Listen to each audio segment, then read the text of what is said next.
Hi everyone, today's Friday, April 17th, and I'm Emily Wetzel. I'm here to record on Chapter 10 with Tiffany and Romy. Really enjoyed their presentation. I won't be reporting on Chapter 11 today because that was Carrie and I's chapter, so just Chapter 10 today. So one of the first things they talked about was strategy execution, and I thought a good takeaway was that the toughest portion of that seems to get overlooked a lot, and that's putting the right people to work for your company. So they talked a little bit about the fact that it's not just filling seats, it's filling seats with good people.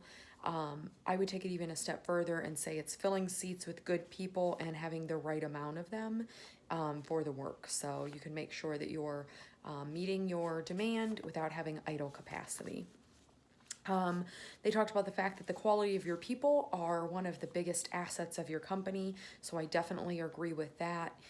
They did an exercise where they went through several different companies that were recognized for having an awesome employee workforce, and Tiffany posed the question if there were any others that we could think of that have great customer experience, or I should say employee experience that we're aware of.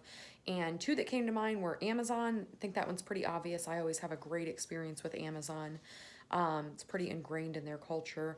But Southwest Airlines is one that I think gets overlooked sometimes. So Southwest Airlines, some of their people are some of the most caring, excited to be at work people that I know. And actually one of our good friends is a pilot for Southwest, and some of the stuff that I see him do, we'll fly with them sometimes on buddy passes, is just incredible. Like he'll walk up to the gate as the pilot and he'll ask the gate agent if he can do anything for them. Can he get him a cup of coffee, or go get them something to eat? And it just really shows that he cares about everybody that he works with, because they're all in it together, even though he's the pilot and they're just the gate agent.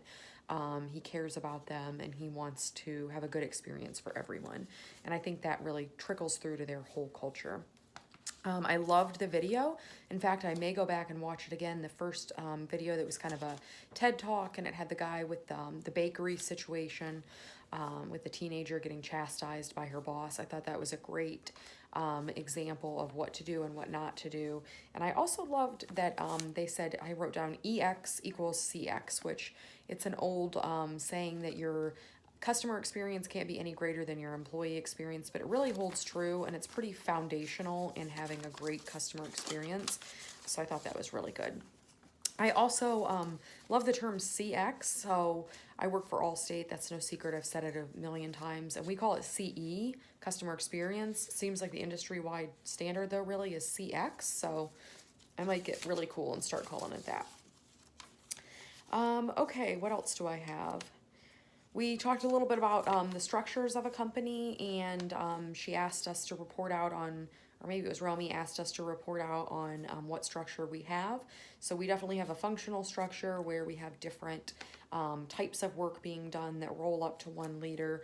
But we also have kind of a hybrid model, because we do have a little bit of a geographic presence in there as well, especially like with the claims organization, where we do need to be geographically available to our customer base. So sort of a hybrid model, which they talked about happening a lot. And then towards the end of the presentation, we talked about the centralized versus decentralized model on oversight, and the fact that if you decentralize your model more, you give your employees more control, that you're going to have more employee initiative and more employee motivation and engagement. And I think that 100% is true. That is something I think we do a really good job with at Allstate, within a certain bounds. I mean, we definitely have a hierarchy, and you have a boss that's in charge, but we put a lot of the problem solving on the team, and we really try to support the employee decisions that they make, and we try to see how those solutions, we can make them work. And the other thing that I think we have that really fits in well with this centralized versus decentralized model is a culture of coaching. So employees are not afraid to make errors or make mistakes, because they know they're going to get coached on it if it's wrong, versus getting in some sort of trouble. So we have a culture of coaching where we give a lot of feedback. We give feedback up, down, and sideways. and it's a good thing to receive feedback. So if you get feedback, it means that somebody cares enough to have that conversation with you and wants you to succeed. So those were my final thoughts on chapter 10. Thought you guys did a nice job, and I enjoyed watching the presentation. Hope everybody is staying safe and healthy. Thank you.